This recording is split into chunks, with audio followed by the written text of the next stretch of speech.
Hello there, all you bucketheads, and welcome, all you regs, to another episode of the most disorganized podcast on the internet, Under the Helmet Podcast, the only podcast where you can't tell if one of the co-hosts just woke up from a nap or not. Guess which one it is. Comment below who you... Speaking of comment, don't forget, hit the like button, leave a comment, share with your friends, lovers, enemies, and of course, subscribe to Under the Helmet Podcast. Also, follow us on Instagram, join that Discord. You know the drill. Anyways, we're here for another episode of Pain, Suffering, and Misery. Dave Felony, I'm in your walls. Let's go. All right. Do we have a Hothbreaker for the good people at home tonight? I sure do. So, we talked in the past about which Star Wars planets we have wanted to live on. Okay. What Star Wars planet would you not want to live on? Mustafar. Okay, that's a good choice. For me, I'm going to go Iriadu. Iriadu. Yes, because the whole planet wants to kill you. Not just because it was in the Bad Batch, but we got Iriadu finally in live action. Oh, animation, but whatever. We got it out of the books. It made it out of the books. Okay. But more excitedly, so there's a place on Iriadu called Carrion Spike, which is where the Tarkin residence sits on. It is known for being one of the deadliest, most hostile places in the galaxy. Oh. Yeah. And the wildlife want to kill you. Everything wants to kill you. It's very fun. Very, very good time. Didn't the Tarkin kids have to spend like a week camping out there? I think it was a little bit longer than a week, but definitely yes. It is something else. Okay. Cool. Honestly, I would rather take Ilum or Hoth over Iriadu. Honestly. Okay. Just me being me. If I had a good setup, I would happily live on Hoth. Exactly. If I had like Echo Base 2, I'd be chilling. Minus the Wampas. Minus the Wampas, please. I mean, listen, they look friendly. We have very different eyes. They're misunderstood. Okay. I just want to say that one Wampa did nothing wrong. He was just trying to eat. So, do you know the story behind Mark Hamill and that Wampa? Yeah, he was in a car crash. Well, more importantly, Mark Hamill didn't. I mean, not more importantly, but yes, Mark Hamill was in a car crash, and that was why they had to explain the injuries. Mark Hamill didn't know that Luke cut off the Wampa's arm. When he finally watched the movie and saw it, he's like, "That's not something Luke Skywalker would do," because he thought that Luke just waved around his lightsaber to scare the creature off.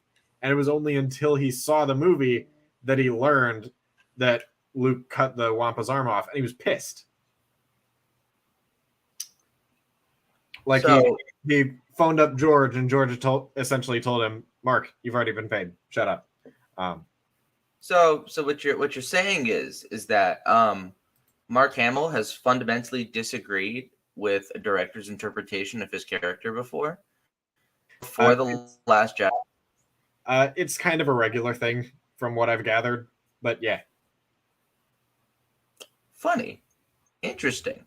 But not funny, ha ha. Funny, I hate anyone who plays flip. And I wish them worst. All right. Anyways.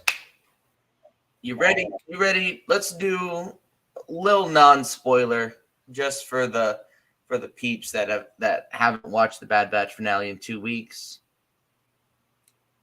You ready? I see you blinking. Let's do it. Non-spoilers. What do we think? I heard. Great finale of the season. It was a great finale to the season. Yeah.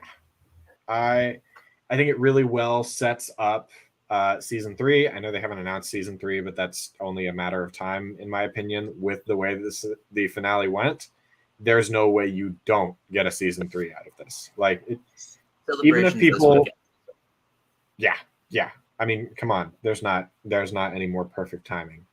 I know I've seen around that some people have just kind of felt like, why do we have the Bad Batch? And me personally, I enjoy the Bad Batch because it shows, and this is something I've seen across the board with Star Wars recently, is that they are doing the work as far as world building. And me, as a dungeon master, who wants to play around in this world, I like having that because I have source material, and that is very nice. Absolutely. Just because, as somebody who's actively put campaigns that were set in the just post Empire era, and the sequel era that Mando is exploring and building out in, it's really nice to have these locations and know what is going on there, and what sort of like geopolitical climate is happening. That's really nice for me. I know it's not the most interesting thing to everybody else, but that's why when we have an episode that is like solely focused on Coruscant or something that feels a little slow, I'm picking that part for every single other detail, and I'm not necessarily watching it for the same reasons as everybody else. So no, I absolutely agree with that. And I love that Star Wars is willing to take the time to world build. Sometimes as a fan, it can be frustrating. As you all well know, I was not a fan of certain episodes this season. I thought some of them were a little slow. But at the end of the day, it's world building or it's character building. None of them are filler. But they're all the is to build these shows and these characters, and it's really have underdeveloped characters. Events that happen in this finale would not have been as impactful if we did not get those, and I use this term very, very lightly, episodes with them exploring their character, having them talk. So you need to rip the Band-Aid off because I've repressed this for about a week and I'm ready. I'm ready to let it out. Just let out the spoilers. One thing I want to say before we get to that, and I'm not going to take very long, but it's disappointing to me. I'm ready. Okay. It's disappointing to me that nothing gets the Clone Wars treatment anymore.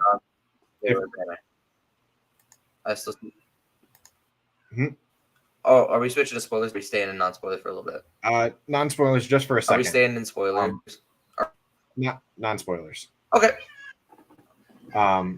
It's disappointing to me that nothing seems to get the Clone Wars treatment anymore. And what I mean by that is Clone Wars doesn't have a main overarching plot.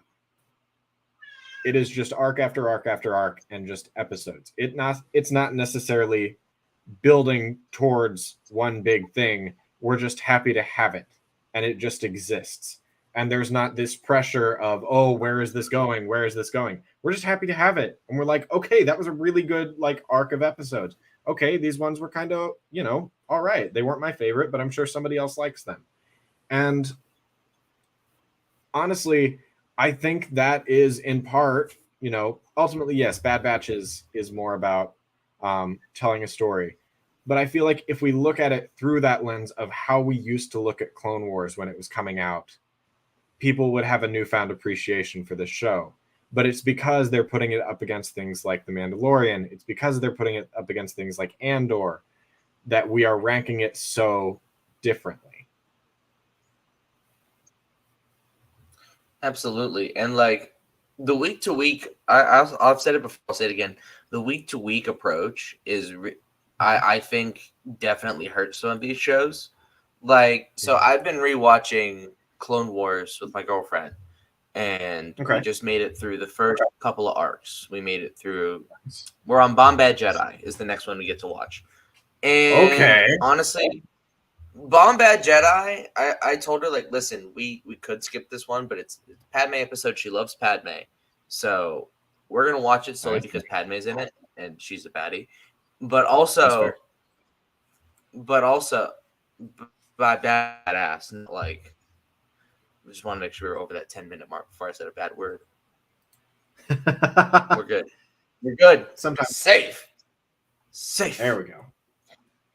But yeah, and like that episode isn't conducive to the overall plot of Clone Wars, and you could consider that one.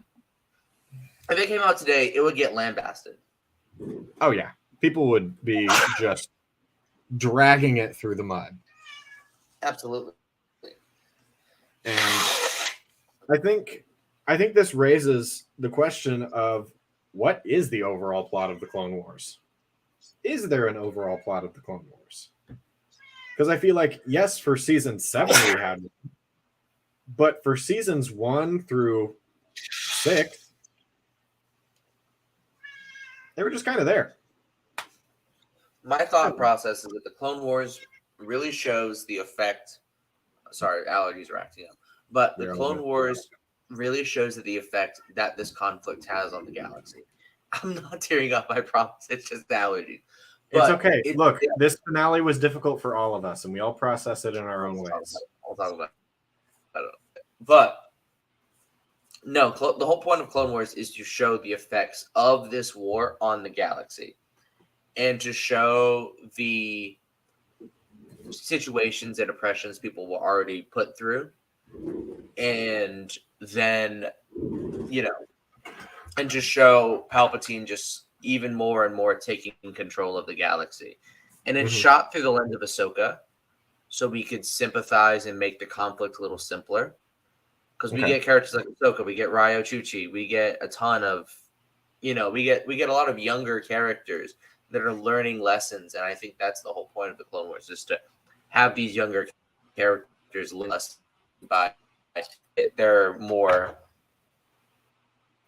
they've up and put through the crucible, so to say, to come out to where we see them in Revenge of the Sith and beyond. So that's the whole point of it, is it's building towards something. Like, as much as I love 2003 Clone Wars, it's kind of just action all the way through, and there's not a whole lot of story to be told. Not really, but it's good. It is good. Everything's good for its own reason in this fandom. I personally believe, at least. There's nothing bad in Star Wars. It might just not be for you. And exactly, if it's not for you, you don't need to drag it through the mud. You don't need to cry about it on Twitter, Instagram, or Reddit, or if people are still using Facebook nowadays. I do want to cry about it. I want to cry about it on TikTok. I want to say that it's bad and get lots and lots of views because everybody loves my negative, shitty opinions, man. I'm telling you. For those who couldn't tell, that was a joke. Hi, Miles. But do you want to be on screen? Yeah. So, bring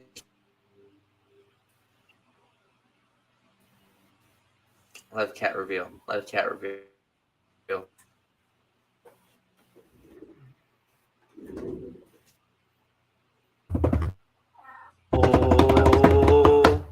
would you like to speak? Look at that. This is Miles. He's named after Miles Morales. Yeah. You know your name. Yes, you do. What are your thoughts on the Bad Batch finale? What are your thoughts, buddy? Miles, don't be spoiling. Deep. Very deep indeed. I agree. I also want to drop kick Sid. Anyways, let's go ahead. I think it's time that we jump. I'm sorry, could you guys actually hear him purring? Yes.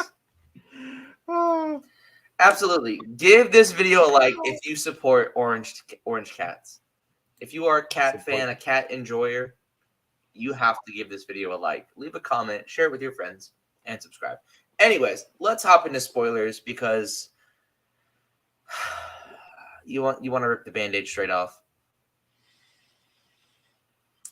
I mean, if we want to get right to that, R.I.P. yeah. Then R.I.P. to our boy Tech. when have we ever followed orders? I knew as soon as he said to V, as soon as he didn't get a chance to say goodbye to V, I knew it was done for. Oh, Callahan, listen. We're not comparing trauma here. We're embracing it. Jedi Knight and Farewell are both gut-wrenching episodes. I mean, throw that up with Sabine's monologue in Trials of the Darksaber. Like, whew. That's a different kind of pain. One It I'm is. not particularly ready to explore. But yes. Plan 99, we learned, and here I thought we were getting a fun little clone rebellion. We thought clones versus stormtroopers and Tarkin's base, and no, we didn't get that. So, Plan 99 hurt so much more than what I thought it was. And I had figured that I knew, Plan 99, that's probably a tribute to 99. And it was. And Plan 99, meaning the sacrifice of one, outweighs the loss of many. Oh. Absolutely. And I want to address the people who are in pain and are in a stage of denial, saying no body, no death, so on and so forth. Please don't, because I'm not, as much as I love Tech, and he's quickly became my favorite member of the batch. Don't kill him off. Don't bring him back. Let him stay dead. Because death in Star Wars needs finality. And we can't keep having characters get resurrected just to die again. Especially because the Bad Batch's story is so uncertain right now. If he were to come back, they'd more than likely have to kill him again. Yeah. And honestly, we don't need that. So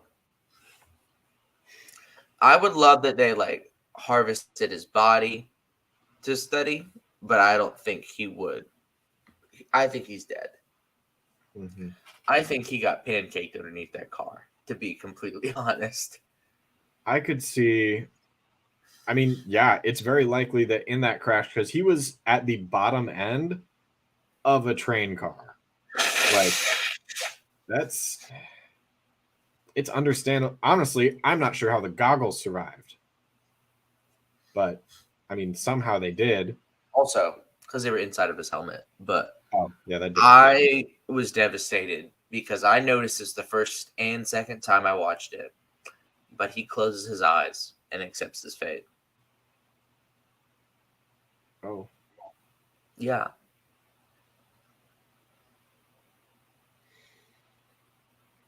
It's awful.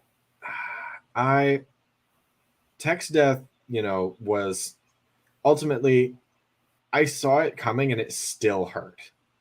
Like, it's still just kind of, yes, I see Callahan's comments as well. Somehow the goggles were returned. But especially because Tech back, it would literally just invalidate Echo's entire existence. And honestly,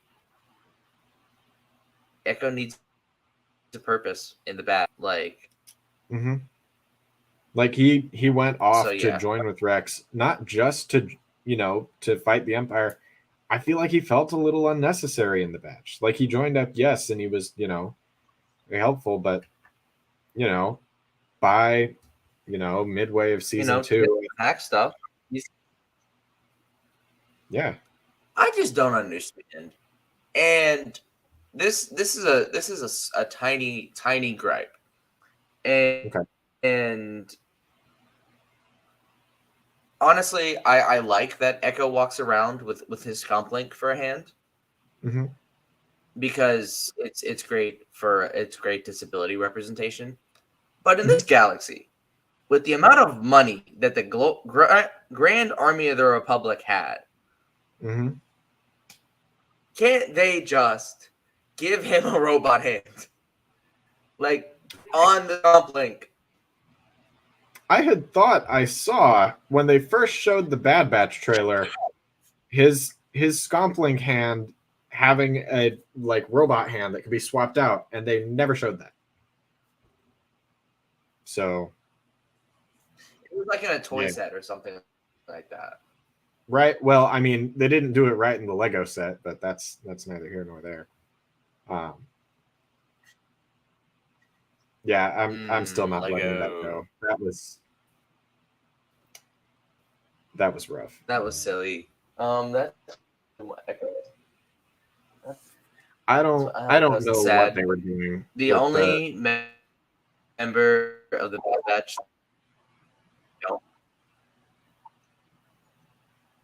The only member of the batch I don't have in Lego right now is Tech, and I'm like, dang, I need a Tech. But anyways, let's go ahead and rewind a bit. I'm gonna say something controversial. Okay. I don't think it was Saw Gerrera's fault. I'm a Saw defender. I truly am. You are a Saw defender. I don't think Saw Gerrera. I don't think Saw helped the situation, but I would not say that it's entirely fully his fault. Well, I wouldn't say it's entirely Saw's fault. No, the Empire is what killed Tech. That being said, I do feel like Saw might have pushed him into the line of fire. Yeah, I'm surprised that I'm surprised that Saw was there. I thought that was an interesting choice. Yeah. Well, let me think about it logically for a second, because okay, maybe I might be wrong. I gotta really think it through. Oh, yeah, because he gets exposed. They leave, and then Saw's the one that blows up the base because he wants to try to kill Tarkin, which causes the train car to go out. Okay, he's not fully to blame, but he's not blameless. I mean, if Saw had not, caused the power surge, the train car would have made it fine to the other side. Yes, the Bad Batch still would have been in danger, but Saw was what tipped that to lethality. Absolutely. It was a risk. Saw is what made it a death. Yeah. So I personally blame him for the majority of Tech's death. I don't blame him solely. It was the Empire's shot that caused the train car to fall. Uh-huh. But the Empire's shot would not have happened if Saw Gerrera's power surge hadn't been triggered.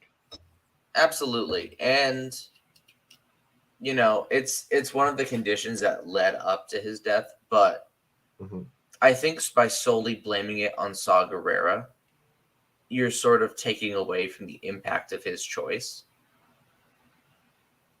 And he made the best of a bad situation. Okay. I agree that it was that Saw caused the situation. I agree that if he wasn't there, things definitely would have gone differently. But to say that Saw fully caused it, I don't 100% agree with. Well, the way that I see it, I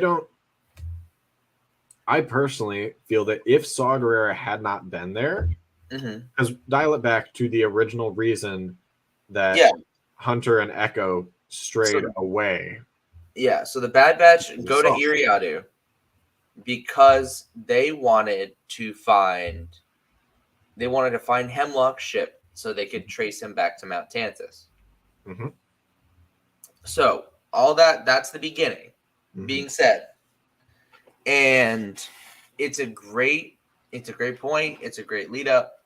Mm-hmm. And then my question is, how did Saw get in? I don't know.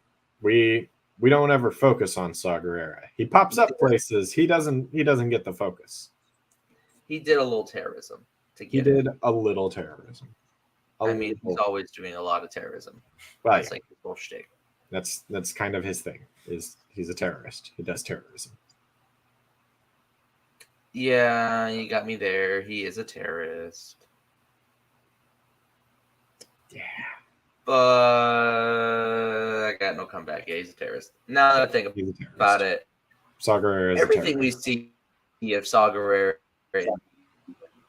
is interesting. I would love. So I will say, I was a little upset that Saw was there.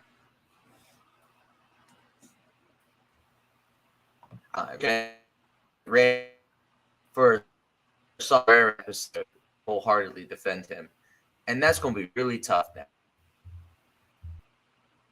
I wouldn't say indefensible, but it's to defend Saw.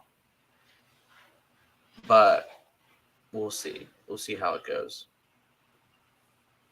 Anyways, we'll wait for that episode to come because I wanted to do an episode on Saw Gerrera. Okay. Because I think he's very interesting and doesn't get enough. I don't think he gets enough focus. Oh yeah, I mean he just pops up places, and definitely needs more time. He always pops up places, and Saw Gerrera is an excellent dealer of side quests because that is what happens. He pops up, he gives you a side quest, and then he shoots off with his terrorists to somewhere else.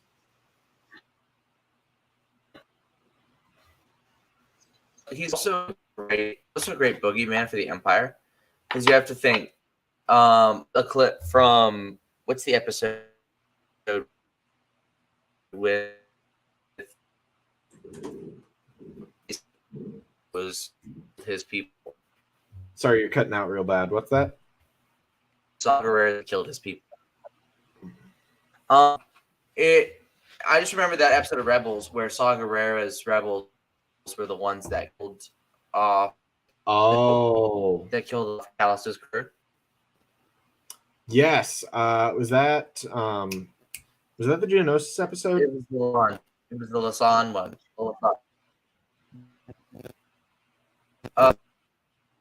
It's not good.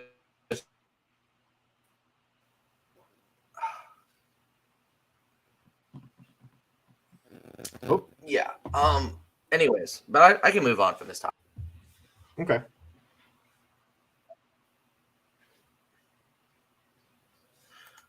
But these two episodes really, once it really jumped up, like between Hemlock and the Commandos showing up at Sid's. Also, listen, people, stop directing your anger at Saw and direct it at Sid, where it belongs. Mm-hmm. Direct your anger at Sid. Honestly, I feel like not enough of people's anger is being directed at Hemlock. And I feel like we will definitely... Oh, okay. I do want to talk about the scene after the train. Because, yes, the train scene broke people. But for me, what really hurt was the scene after the train where Omega has to process Tech's death and is given no time to grieve whatsoever. Absolutely. And we get to see her go through that deal of, no, he's not really dead. He's not really dead. Bring him back. Just like us, for real. But she's never she's never lost anyone close to her before. She's never had anyone close to her. And the second that she does now, she has her family, and be that the Empire, be that Saw Gerrera, whoever we're ultimately blaming or placing, combined blame on, they've taken that family from her. Not the entirety of it, but a crucial member of it. Absolutely. And what I find interesting, and I just had this thought pop in my head, and I'll say this before we go. So when it comes to the key difference between Saw Gerrera and the Bad Batch is this. And I'm gonna tie it back to that line in Last Jedi. Here we go. Saw's fighting what he hates. The Batch is saving what they love. Absolutely. Tech died saving what he loved, his family, his crew, the Bad Batch. Whereas Saw is just fighting out of hatred and just trying to destroy and destroy and destroy. And even though he's not a Force user, Saw would definitely be a dark side user. Oh, absolutely he would. Absolutely he would. He'd think he's doing the right thing, but just about everybody on the dark side does, except for Palpatine. He's just evil for being evil. He gives into his fear, his anger. He lets it control him. He uses the darker emotions of a person. And while he is effective as a rebel and a terrorist, he, revolutionary, if you really want to give him that much give him that I don't much know grace. if I'd give him that bravado. I mean, we'll talk about it. We'll talk about it. I think it depends on the era for Saw Gerrera. It depends on I think he's genuinely pretty shitty throughout. He's the bad guy with good intentions. Yeah. Very much in the same vein as Luthen, where he's like, I sell my soul to see a sunrise that I'll never see. Yeah. And I think he's like, well, I'm going to go out. The Empire's going to kill me. I'm going to go out as hardcore as possible. Yeah. All right. Bringing as much chaos as I possibly can.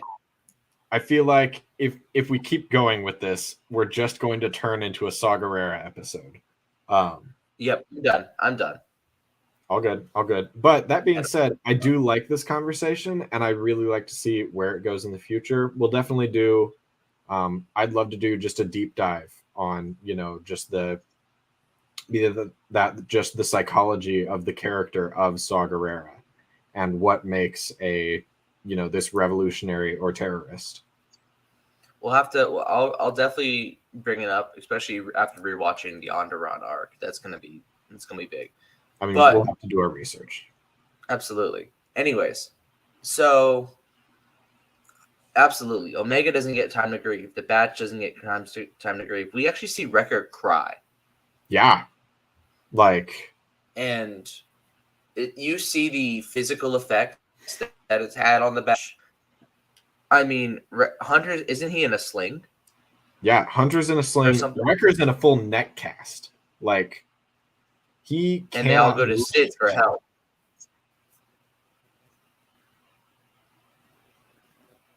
I also love that when the commandos enter the Sid's bar, that Wrecker walks up and takes 3 stun bolts. Yeah. Immediately stunned, and he's like, and he's not wearing any armor. No, but you have to consider everything that Wrecker's lost. Wrecker's lost Crosshair, and Crosshair and Wrecker, I think they were a lot tighter than Crosshair knew. Absolutely. Crosshair meant a lot more to Wrecker than he really understood. And now, Wrecker's lost Crosshair. Wrecker's lost Tech. Yeah. He has Hunter, and, he has Echo and he's got Echo, but I feel like he and Echo haven't been given nearly as much time to shine. He and Crosshair and Tech and Hunter had been together since the freaking birthing pods, from what I gathered. Yep. They're their brothers since birth. They came together on Camino to be the best of the best. Echo, yes, he's had that time to develop that that connection. But he's now lost. I mean, Crosshair, they know that he's alive. At least they knew that he was alive. That's still kind of up in the air now. And he's lost Tech. I mean, Wrecker at this point, it's not that he doesn't have anything to lose, but going through that grief, I mean, he didn't care what happened then. I agree. And the fact that Sid betrays the batch is very upsetting. We all saw it coming. Yeah. But yeah, fuck Sid. All my homies hate Sid. We ride at dawn. I feel like the worst, not the worst part, but the part that hurt the most about this finale is that we knew exactly what was going to happen eventually, and then it happened, and it still destroyed us. We knew that Sid was going to betray the batch. That had been hinted earlier on. We kind of had a feeling that Tech was going to die. That was hinted earlier on. And I'm not going to lie, Omega just kind of gets captured. Yeah, we all knew that was inevitable. I thought it would have happened 3 episodes ago. But Well, yeah, personally. absolutely. And then all of these things happened, and it still destroyed us because we weren't expecting the full extent of how it happened. Plan 99 Absolutely. way more than I ever could have imagined it to. Sid's betrayal of the batch hit at such a time that it just added on to that even more so. And now with the law, Hemlock walking up with the glasses and just that, wait, and he goes, "This was all we could recover from his corpse. What? Consider it a souvenir to your fallen brother." I wanted to jump to the TV. Oh, I don't know. I do want to say whoever they got voicing Hemlock is doing a really good job. Absolutely. Saying that, like, not maniacal, but like that. I don't know, just the Mad Doctor, I guess, is the best way to describe it. But they're doing a really good job of just making him just villainous and also just creepy as hell. Absolutely. Bro sucks poison for fun, for funsies. Mm-hmm. I mean, and you can even see when he's in the meeting with the other Imperials, they're like, "Oh God, this guy's kind of a fucking whack job." Speaking of that meeting, we get to see Krennic again. We get to see Orson Krennic again. Yes, we do. Voiced by the same guy who voiced him in Rogue One. Mm-hmm. Director, Commander Krennic. Is it Commander at this point? Yeah, I think it's Commander. Commander Krennic. What is the progress on Project Stardust? And I was like, oh, that's right. Did he even get a line? Briefly. Yeah. He got one line. He's still voiced by the same guy. It's just, you know, if I had to guess, it's reused voice lines. Maybe they called him into. No, it's not. It's brand new. Oh, it's not. Oh, it's brand new. Okay, They called him in the studio to record a single line. Oh, that's kind of lit though. That's Disney money. That's what you call Disney right there. I'd love to see more of Krennic. I mean, honestly, I'd love to see more of all the Rogue One characters. But especially Saw Gerrera. Man, I have seen so much of this man. I like Saw Gerrera. I have seen so much without seeing any of this man. Saw Gerrera movie when? He is both everywhere and nowhere. Honestly, our boy's not getting any younger. The guy who played him in live action. God, what's his name? Oh, how am I forgetting his name? No, Forrest Whitaker. Forrest Whitaker. Yes. Yeah. I would love to see more of older Saw. Mm-hmm. Especially like in that post Rebels pre going to Jeddah era. I'd love to see it. I don't know. I don't know what era of Saw I want to see. I'd love to see just a baby Saw. Not baby Saw. That's okay. That's too much Saw. After Bad Batch, we want to see him poo-poo in his diaper. Deception. You know, they actually have his first word on record. Forget it.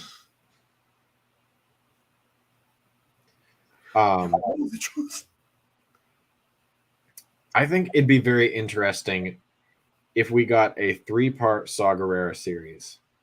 Just 3 individual stories. One just after Onderon. We have one that is kind of that, like, sort of around the Andor time period. Or maybe not around the Andor time period, like before Andor, Andor Rebels area. Oh, I forget he's. And then one like I forget he's pretty close. Oh, dude, I didn't forget that. That was so cool. You know what would be great? The Jedi style show, but for characters in the rebellion. Kind of like what you're saying with those like 3-part episodes. Mm-hmm. But like from the rebellion. Sorry, you cut out there. What was that? You could have like Tales of the Jedi style show, but with characters from the rebellion and the Empire. Oh, like, that would be amazing. Interesting. Honestly, I love the way they did the Empire. That way, you could get your Krennic episode, you could get your Tarkin, you could get Galen Erso. You can get young. And I would love to see it. Also,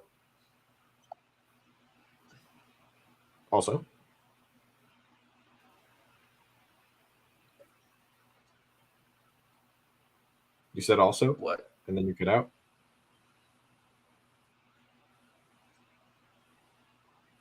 Oh, no. We're good. Okay. I do really love the style of Tales of the Jedi and having that ability to do like these isolated storylines that then, you know, you have all of 15 minutes, but it's still it'd be so good. I want to saw right here zooms in from Dylan's computer. Don't hold high hopes for that. It's hard enough for Dylan to zoom in. Maybe one day we'll get big enough where he. Maybe one day we'll get an episode where he can cameo and come up from behind me and go, "Book of it, we know the truth." As I get whisked away to the giant tentacle monster. He'd probably have better connection than Dylan. Probably because he doesn't have fucking home tele for Wi-Fi. But anyways, what do we have to say about this? Because so we end the show this season. Omega's captured. The batch is fractured. She meets Crosshair, and the doctor chick comes up to him, or comes up to Omega. And Chris makes the Wi-Fi better, probably. Honestly, Forrest Whitaker. But it's worth we learned that the doctor lady is a clone herself. Yeah. Omega, we're sisters. I'm very curious. Maybe she's an accelerated aging clone. That's my guess. So, I don't know. This reveal, the full ramifications have not really hit me, and it has been 2 weeks. And yep, it's. Oh, you're kidding! She's the voice actor for Rey in the Lego specials in the Skywalker saga. That's amazing. I don't know. Nice. It just hit me at a very weird time because I was still processing Tech's death. I was still processing the loss of Omega to the Empire. I was still taking all of these things in, and I had not really, gotten it. So her saying like, "Oh, we're sisters," I was like, okay. And I just kind of sat there with it because I didn't have any other choice. It's just a very interesting cliffhanger. I don't know what the implications of a second female clone are. I don't know why there's more female clones. I'm very confused. Well, I mean, that brings our total to 3. We have 3 female clones now. Big dubs. Who's the other We've one? got the Doctor Chick, we've got Omega, and we've got Sister. Sister? She's a trans clone. Okay. Yep. Love her. She's in Brotherhood. Okay. She's in Brotherhood, and I believe either Queen's Shadow or Queen's Hope. I can't remember which one. I'm terribly sorry. There is a cat directly behind my screen. Actually, he's chilling in the little nook there. He wants to give his opinions. I agree. I think we do need more stories with Sister in them. Give me more Sister, damn it. I agree with this. Because I didn't even know who they were. Yep. But also, I will say though, Miles clearly has something to say. I agree with everything Miles says. He's spitting facts. He do be spitting facts. You have to speak cat to know, but it's all good. Anyways, do you have anything else to say on the Bad Batch before we close? I'm hyped for season 3. That's for sure. Which is not something I thought I would say a few weeks ago. I am hyped for season. Okay, never mind. He's gone to his bookshelf. I'm hyped for season 3. I think it's inevitable that will be announced at Celebration. I can't wait for Charlie to get that news firsthand. Also, shout out to Charlie for getting to go to Celebration.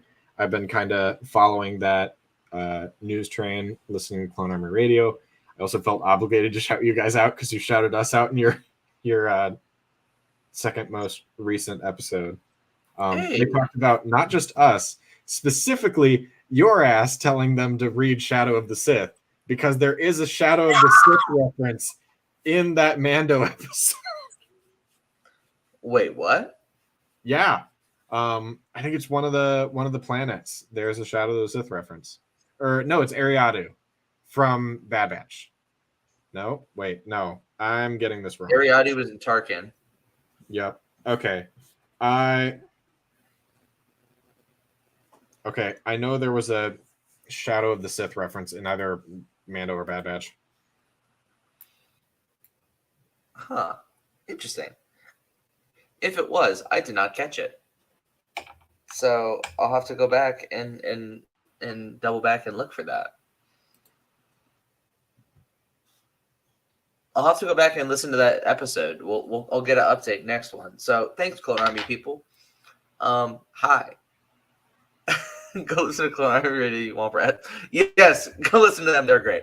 Please, I listen to them regularly on my way into and out of work. They're my Thursday, Friday listens, so they help me finish my week.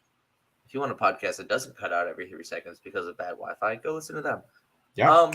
Anyway, we record ahead of time. I think we pretty much chewed through this. You ready to hit news rumors?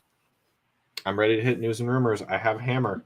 It is a 13-item hammer. So let's see what we got here. First item on our list, Tim Blake Nelson has been spotted with green arms on the Captain America 4 set. So for those who don't know, Tim Blake Nelson plays the leader back in the Incredible Hulk movie, and now it looks like we'll be returning to reprise that character in Captain America 4.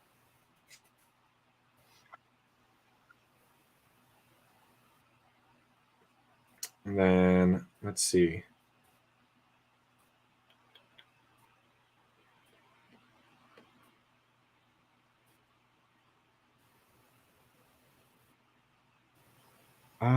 Let's see. Why does he have green arms? Because he's the leader. Do you know who the leader is? Okay, interesting. Big green head nope. man. Okay. Yeah, he got wasn't he teased at the end of like the Incredible Hulk? Yes, he was. Yeah. Okay. Yeah, that guy. in the world of Lego, there were some official sets, I believe, released. We got some official images of the Death Star and Endor sets, as well as the brand Okay. new UCS X-Wing. Okay. And a little disappointed by the X-Wing. It does not look as good as I thought it would. The It, S foils look a little goofy. Maybe it's just the angle they took it at, but it does not. It make them look like they're too high up. It makes it look like they're like holding their S foils out to the sky. Like it looks like this. yeah. Yeah. T-Rex arms a reference.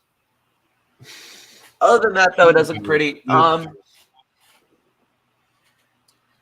don't know. I'm not a big UCS guy to begin with, so I probably won't be picking this one up. But speaking of UCS, there also are some rumors, some rumors of sets incoming, Mm-hmm.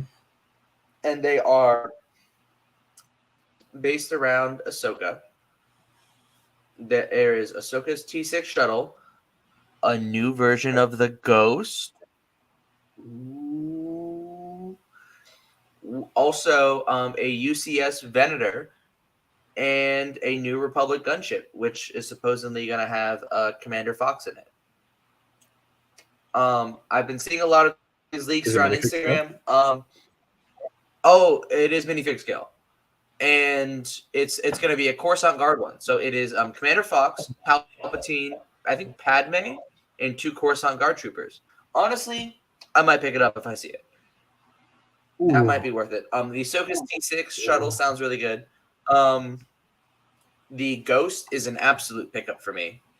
Oh yeah, I've got the Also, other one personally. The Ghost set is rumored to come with Jason Syndulla. The green-haired baby boy. Yep. Our first Also interspecies child in Star Wars, to our knowledge. Well, not first. There was what's his name from the Clone Wars? Had a Twi'lek life clone. Yep. What's his name? Our boy. Not Tup. Our deserter. boy. I remember his name. Yeah. Cut LeQuain. Yes, Cut LeQuain. Don't clip me. I remembered. See, I can do it. It's funny. Every time I watch a podcast and someone's talking about like, saying something and they forget it and they're like, I can't remember it. And they're like trying to recall it, but they can't. And I'm just sitting there in the background like, it's this. How can you not know it's this? And then it happens and I'm like, okay, I get it.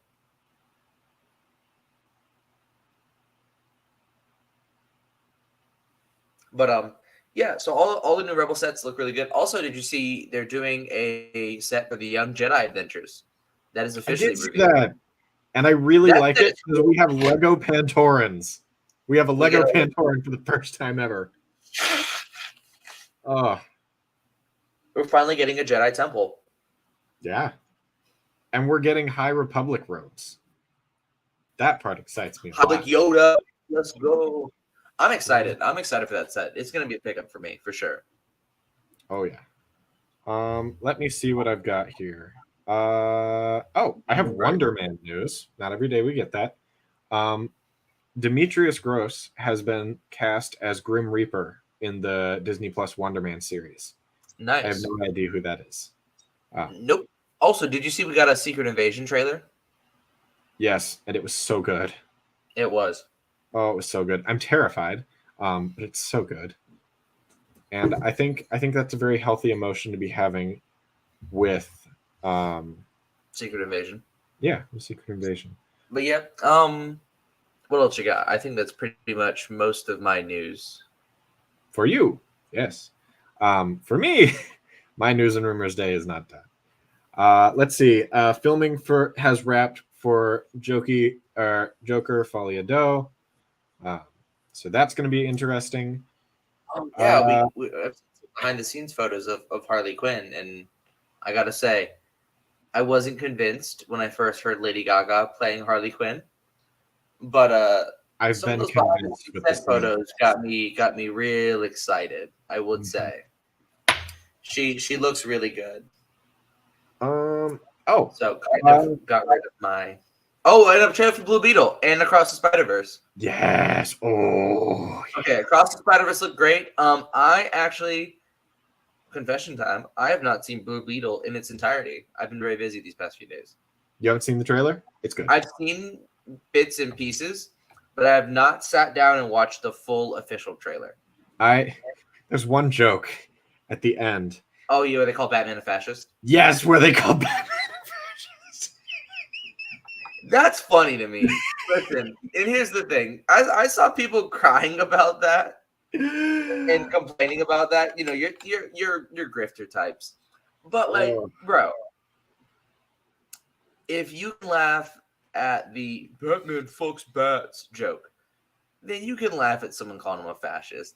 Because, I mean, if you are truly know the Batman character, I wouldn't consider him a fascist. So, unless you're Injustice 2 Batman, because everybody's out of character in Injustice. Right. Yeah, Injustice 2 Batman, definitely a fascist. The other ones, not so much. Not so much. Out of character in Injustice because he fucking dies. Yeah, because he's a different character. He's Dead Man. Let's see. I mean, honestly, the only character Injustice got right is Damian because he's a prick always. Oh, yeah. Something I wanted to bring up. So I've seen some people on the internet saying some somewhat unkind things about some of the helmets for the kids on The Mandalorian.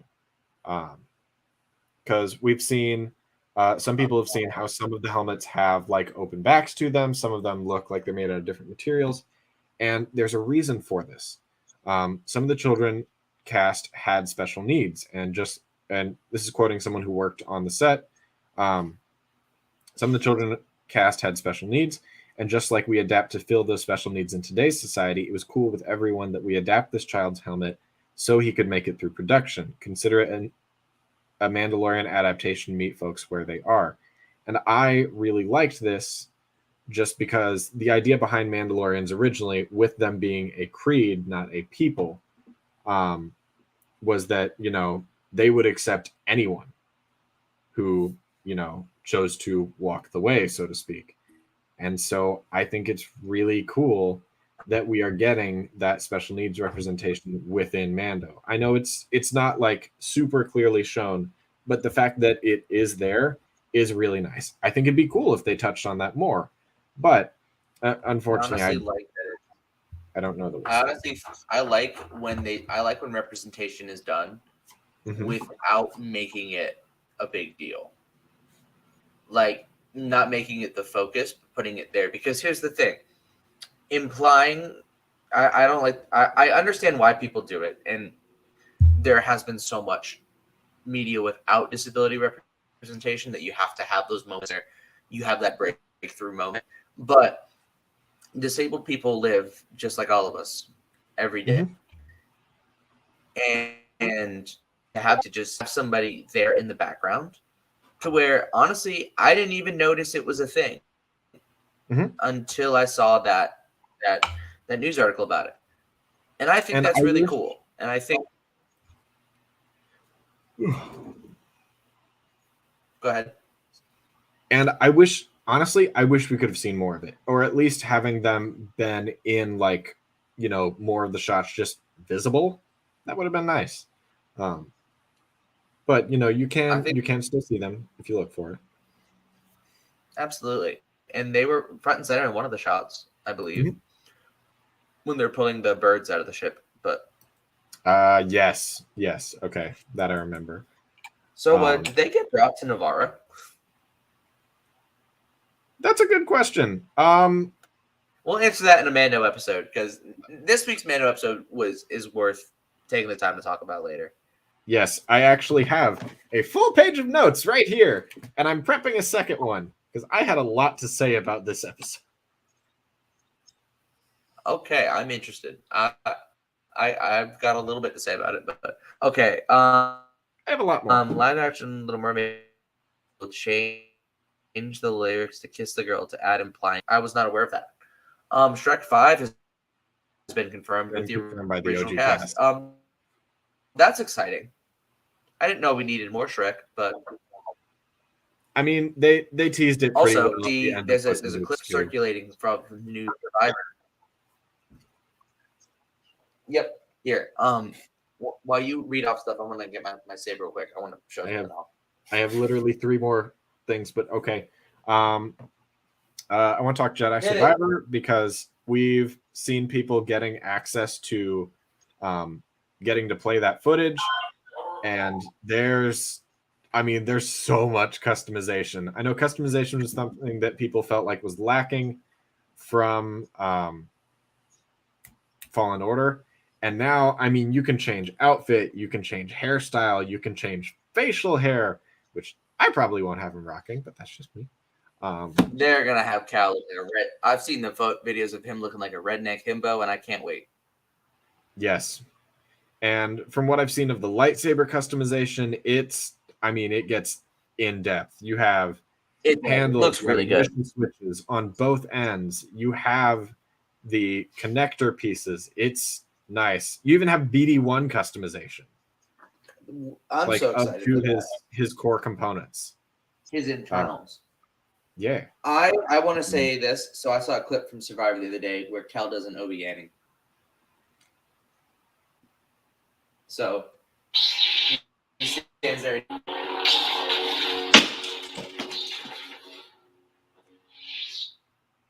It's okay. I just thought. I thought it was farther.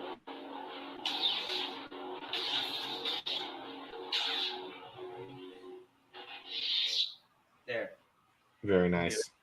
Do the damn Okay, I have 2 more pieces of news. They're both DCU news. I have one for you, and I have one for me. Okay. So, Ra's al Ghul and Jason Todd, aka Red Hood, are rumored to make appearances in the DCU's The Brave and the Bold film. Nice. And I'm very excited about that. And the last one is just a very exciting one for me because I love this character. I love this actress. Katie Sackhoff has expressed her interest in portraying the character Pamela Isley, aka Poison Ivy, in James Gunn's DCU. Ooh. And I wanna see that. I saw Chris Pratt was interested in playing Booster Gold, and I don't see it, but I don't see it, but okay. I don't know. I'm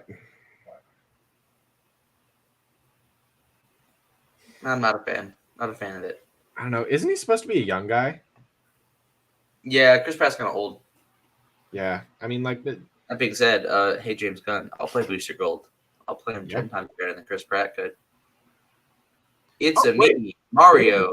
When was the Donald Glover interview? Hold up. Are you telling me solo fans still have hope? What? Hello? Don't give me hope. Please give me hope. I need something. Make Solo 2. Please. I need something, man. Anything. Just let me hold on to something. Anyways, with that being said, I think it's good to call it here. I think it's good to call it. So, with that being said, it's been a hard finale.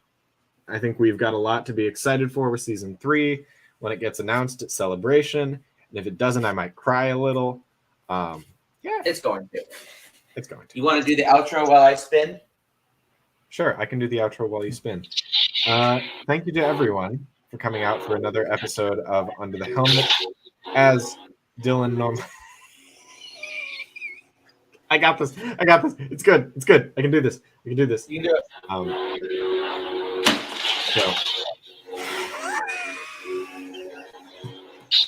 My blade was shorter on this one. Thank you everyone for watching the video and being here for it. If you've made it to the end of the episode, we'd really appreciate if you share your thoughts down in the comment section. Give us a like. Feel free to subscribe to Under the Helmet if you enjoy our content. We put it out, every Thursday at 6:30. We're going to be trying to keep to that regular schedule. We understand that we've been a little haphazard recently, but we're going to try to get back to just uploading on Thursdays. Thank you again to everybody who has been around for the episodes during this difficult time for our schedules. As always, we try and update the Discord when we are going live. We're also going to be updating earlier in the week to tell you guys when we're going live.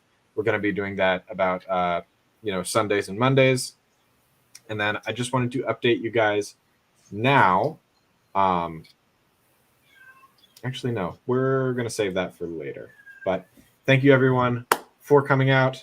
It's been an excellent episode, and we will see you all next time that we go under the helmet. Have a good night.